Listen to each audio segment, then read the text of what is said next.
Bored teenagers pick the worst places to hang out. Of course, this was the East End of Long Island, where all teenagers were bored. There's nothing to do during the day if you're not into sun and surf, and even less in the evenings. Summers are full of tourists, traffic, and nightclubs. Convertibles still running outside of stores. The rest of the year, it's quiet. And in the winter, desolate. I was out with a group of friends that night. Well, they weren't really my friends, but we hung out anyway. They'd always drag me somewhere creepy in the dark to get high. Usually it was someplace in the woods where I can't see my hand in front of my face. One time it was an old bedding tract that had been condemned. Then there's the obvious one, a cemetery. You see, nothing says buzzkill like being surrounded by dead people. And sometimes I wasn't sure if it was better than staying home alone. By far the worst place they took me was the site of the Montauk Project, an abandoned military base where people claim they did experiments with time travel and mind control. And if that wasn't disturbing enough, the guy who took us there, Mike, told us all these bullshit stories about feral people living in the tunnels. We even went up to the roof of a 10 or so story building that was rusted and decaying inside. And not only am I afraid of heights, but the roof was sloped on all sides, which made me feel like I was falling off. This is kind of creepy. Where are we going? I asked, hoping it would be tame in comparison. We're going to an abandoned house, said Mike, much to my dismay. People had often tried getting me to go to abandoned houses, but I've always refused. At least all those other houses were near a main road, but wherever we were going was far off the beaten path. We had been driving for a while in the pitch black, down some road that felt endless. I couldn't see in front of us either, since the car we were following was blocking the view, and Mike was driving pretty closely. It's not really abandoned, said Jeff from up in the passenger seat. It's just empty. It was built recently, but I guess they haven't finished some stuff. You know, like the wiring and the locks. I wonder why anyone would build a new home in the middle of nowhere. There was nothing but trees lining the road we'd been on, and it was a long road. I was relieved to hear that the house was new, since abandoned houses are usually decrepit and falling apart. They remind me of places you should never go, places where horrible things lurk in the corners and under creaky floorboards. And let's not forget splintery wood and nails jutting out in all directions, just waiting to pierce drunken teens in the darkness. In the back seat with me were two alternative hippie girls. I think it was the first time I'd met them, but I'm not sure. Some people are memorable, while others are just people. Mike and Jeff were probably trying to hook up with them, but I doubted that they would succeed. Oh my goodness, this is gonna be like so cool, one of the girls proclaimed while the other giggled. Cool, huh? Well, I wasn't so convinced. I suppose when you're an outgoing person in a place with little excitement, you have to travel to empty houses in the middle of nowhere to get your kicks. As for me, outgoing wasn't my thing. When we finally pulled up to the house, the first thing I noticed was the uneven ground all around it. Nothing says unfinished home like piles of dirt, unfilled holes, and a view of the foundation. At least the architecture was nice and simple, though. It was basically like a quasi-modernist rectangle with a lot of tall windows. I was always jealous of my friends who had modern homes. My parents had to be different and go with the country charm. Once both drivers shut off their headlights, all I saw was black. We filed out of the cars and a couple of people with flashlights led the way up to the house. "Oh shit," someone shouted. It was Melanie, the one girl that I'd actually talked to a little bit before. She must have rode in the other car because she used to go out with Mike. and now things were a little uncomfortable between them. I didn't really know the guys in the other car, but at least I knew Mike and Jeff. And I guess Melanie. "Watch out for these holes, guys. I just stepped on one and almost flippin' broke my foot." The girls guided Melanie the rest of the way up to the sliding glass door, where Mike opened it, and in we went. Inside, it was your typical upper-middle-class Long Island home. The walls were blank white, devoid of any fancy trim, with that shiny wood flooring that doesn't quite look real.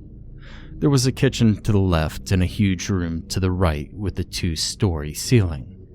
The front wall consisted mostly of large, paneless windows, while the back wall was solid and bare. Stairs led up to a second story, complete with an indoor balcony. In the far corner of the room was the only furniture, a ratty couch and broken armchair that both looked like they came from a junkyard. They sat in front of a fireplace, with small stacks of papers strewn around them. By the looks of it, someone had been squatting there. I assumed it was Mike and his friends. "Mike, why's there furniture here?" "I don't know. It was here when we found the place. The rest of the house is totally empty, and those papers weren't here before, though." "That's so weird," was my typical response to unusual things. The last thing I wanted to find at that house was something unusual. Without the flashlights, it was too dark to see, and I hate being in unfamiliar places in the dark. But at least our voices echoing through the house gave me a little bit of comfort. It felt like everyone was close by at all times. One of the guys who I didn't know called us into the kitchen to smoke some weed. We were using a really short pipe, and I ended up burning my nose with the lighter. We all burst into hysterics, which lifted the little bit of tension I was feeling. I always seemed to do something funny by mistake when hanging out with a group. Perhaps that's why this particular gang of misfits liked having me around. After we blazed up, a few of the girls started exploring the house. Intimidated by the darkness, I decided to hang out by the fireplace where Jeff was making a fire. Not having a flashlight made me nervous, and the light from the fire was a fair substitute. I sat in the cruddy armchair sipping a beer as Jeff was checking out the papers. "What is all this stuff?" I asked him. "I don't know, some kind of medical stuff. Look," he replied, handing me a few sheets. They looked like pages torn from medical journals, diagrams of human anatomy and such. Maybe they were photocopies, but in the dim light of the fire it was hard to tell. It was odd that someone would bring so many random papers to an empty house in the middle of nowhere, especially if it was a squatter. "Yeah, I figured these would be someone writing a book or something," I said. "Yeah, that's what I thought. Maybe somebody came here to study." "I don't know, dude, this is a really weird place to study. And then what, just leave it all here?" "Yeah, it's creepy, huh?" "Kinda," I replied sarcastically. By this point, I was getting pretty bored, sitting on trashy furniture surrounded by stacks of mysterious papers in a dark house with people I didn't know that well. I've only mentioned Mike and Jeff by name because I can't remember anyone else's, well, except for Melanie. She was as creeped out by the Montauk project as I was, so we bonded a little. I could hear her voice from the second floor as she and the other girls were getting excited about something. They hurried down the stairs, with Melanie waving a jumbo-sized piece of paper. "Guys, check this out, it's so freaky," she elated, holding up some sort of crude drawing. It was the outline of a child in black marker. I recalled making those drawings in elementary school. Kid would lay down, and another would trace their body with a magic marker or crayon. Only in this case, the hands had been colored in red. Jeff was the first to say, "What the fuck?" But we were both thinking it. The mysterious papers were bad enough, but now, a mysterious drawing? For a moment, I wondered if some of the guys were playing a practical joke. "It was in one of the rooms upstairs," said Melanie. "All the rooms were completely empty except for this." She, along with her two friends, seemed playfully frightened. The kind of frightened you would expect from someone watching a scary movie they know isn't real. Regardless of the odd nature of the drawing, it was the only interesting thing that had happened since we got there. "Yeah, the weirdest part is the hands being red," I said. "It's strange, right?" Jeff concurred. "I want to take it home," Melanie squealed. "Why?" I asked. "It's fucking scary. I mean, Christ, why is it even here?" We had fun coming up with explanations, which helped me forget how disturbing it actually was. Maybe some kids were hanging out in the house and had made it, but we couldn't figure out why they would have brought a huge piece of paper. Then we thought it could have been made in school, and someone brought it to the house, but still none of our theories could eliminate its somewhat sinister presence. Mike and the others came over to see what we were doing. Soon we were all discussing the fate of the drawing. Melanie seemed to like it, but the rest of us were more superstitious. Our excuses for its existence started getting silly, as you might expect from a group of inebriated teenagers. "What if it was made by a ghost? We shouldn't touch it. Maybe there's a ghost of a little kid living here and that's why no one moved in yet. No, somebody probably cut off his hands and that's why they're red." Once we ran through every ghost story cliche we could think of, we came to the consensus that the drawing would stay. Melanie laid it on the armchair to make it look like it was sitting. The other girls were getting up to the roof, and Melanie asked me to come. "I'm afraid of heights, remember?" I was hoping that would be enough to make her leave me alone. Last time we went up on a roof, I swore I would never do it again. "Oh, come on. You've just been sitting in here the whole time. Besides, the roof is really cool. You can't fall off unless you try." I gave in and followed her up to the second floor. We squeezed through an open window onto the roof where the other girls were smoking a bowl. The middle was flat, surrounded on all sides by upward slants. My fear didn't come into play, which was a pleasant surprise. It was probably the coolest hangout roof I'd seen. And while the girls and I laughed over nonsense, Melanie walked up one of the slants to peek so that she could look down. "Melanie, don't fall," the girls said almost in unison. "Oh, shut up, I'm not gonna fall," Melanie grumbled, shining her flashlight around. For a minute, she was silent. Then she asked, Could somebody come here for a sec?" One of the girls went up to join her, and Melanie pointed to an area in the front of the house. "Isn't that where we parked?" The five of us went downstairs, and Melanie approached Mike and his friends. "Hey, did you guys move the cars? I didn't see them from the roof." Mike replied with a confused, drawn-out, "No," as he turned to look out the windows. He tried shining a flashlight, but it reflected off the glass.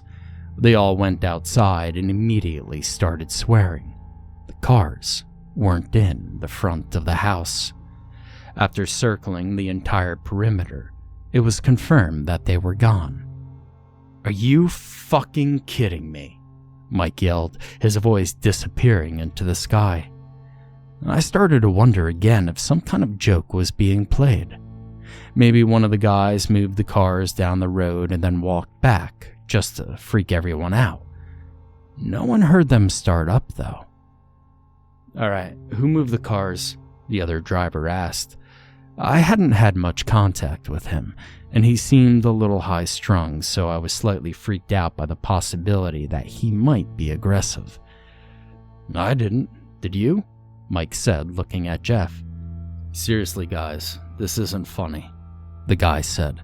"I want to know if somebody stole my fucking car, or if you guys are playing a fucking joke." I could tell this guy wasn't going to put up with any shenanigans. Mike and Jeff were a little caught off guard by what was being accused. Someone suggested to do a pocket check, and it turned out they still had the keys to both vehicles. "Now, this doesn't make sense," said Jeff as we all started murmuring.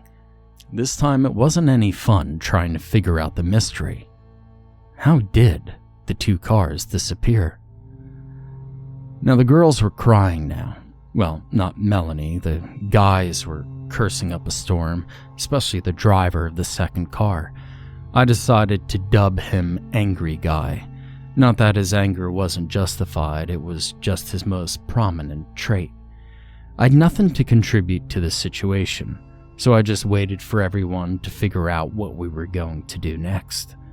The only thing that mattered to me was getting home sometime in the next century. It took a while to face reality, as unbelievable as it was, and we eventually started walking home. Now, everybody was silent. The only sound came from our footsteps and the twitter of crickets. There was just enough moonlight to see the barren trees arching over the road. It was going to take a few hours to get anywhere that had streetlights, and we were all exhausted. Angry Guy was walking ahead. Nobody wanted to be near him, afraid he would blow up again once everyone was getting cranky from walking so far. Not that we could blame him. "Hey, can we stop for a minute?" asked one of the girls. We collectively agreed it was a good idea, even though we had only been walking for about 20 minutes. There was a sense of denial that we were still so far from home. Jeff packed a bowl and we passed it around. As everybody waited for their turn in the cipher, we talked about what we would do when we got home. Jeff suggested going to the police, as if that wasn't obvious. Mike started spewing some crap about how he knew people who could track down the cars, like they were the A-Team or something like that. An Angry Guy? He didn't say anything. And I just wanted to go home. "Everybody get a hit?" Jeff asked, making sure nobody got shafted. As everybody looked at each other and nodded, the girls noticed something. "Where's Melanie?" Suddenly everybody realized that she wasn't with us. The flashlight holders scanned the area, but there was only trees and a dirt road. We each called her name several times, but it just echoed into the night air. This isn't funny, guys. Where's Melanie?" We spread out a little bit, continuing to call her name. If she were playing a joke on us, it was in poor taste. Everyone was frustrated and bewildered by the vanishing cars, and this wasn't helping. "Fuck!" Mike shouted. "Where the fuck is she? We can't keep going if we don't know where she is." "Dude, just let her leave," one guy joked. "Are you stupid?" shouted one of the girls. "She's our friend. We're not leaving her in the middle of nowhere." "Well, maybe she went back to the house," I suggested. Everybody stopped talking for a moment, contemplating the possibility that she did indeed go back. I wasn't really serious, though. I mean, what idiot would go back to the house without telling us? And why? After more grumbling, cursing, and arguing, we decided that a few of us would go back to the house while the others waited in case Melanie really was messing with us. If she was, then she just lost some friends. I volunteered to go since waiting for an unknown length of time seemed worse in that moment. On the way back to the house, the two girls, Mike and myself, discussed the whole situation. We had come to an empty house in the middle of nowhere to party, only for our transportation to vanish, and we couldn't explain it. Mike came up with this theory that the cars disappearing was some sort of sick joke, and that Melanie was in on it. He implied that she got some guys who could hotwire cars to drive them away, so we would have to walk home. Then she ran back towards the house, and they picked her up. The girls seemed offended, but they were tired of defending her, so they just shrugged it off.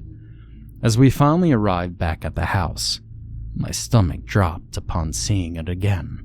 I cursed myself for volunteering to come back, but I guess I wanted to know sooner than later if Melanie was okay. Approaching the sliding glass door, we were surprised to see that it was left open. Did we leave the door open? asked Mike. I'm almost positive somebody had closed it, I replied. If there was any reason for it being open, it had to be that Melanie went back inside. As we entered the main room, the house felt emptier than before. I noticed that a lot of the medical papers were in the fireplace, and the contour drawing of the child with the red hands was gone. We searched the kitchen while calling for Melanie. It was clear she wasn't on the first floor, and so we headed upstairs.